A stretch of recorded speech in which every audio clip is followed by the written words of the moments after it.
Hey guys, welcome back. If your Samsung phone camera isn't acting the way you expect, reset the camera settings might be all you need. In this video, I'll show you the exactly way how to easily reset your camera settings on your Samsung Galaxy phone. So let's get started.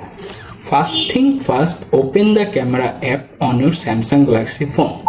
After the app is open, your phone is latest version, you might be see the settings icon indirectly.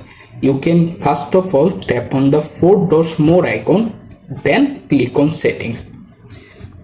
Once you are in the settings menu, scroll down to the very bottom.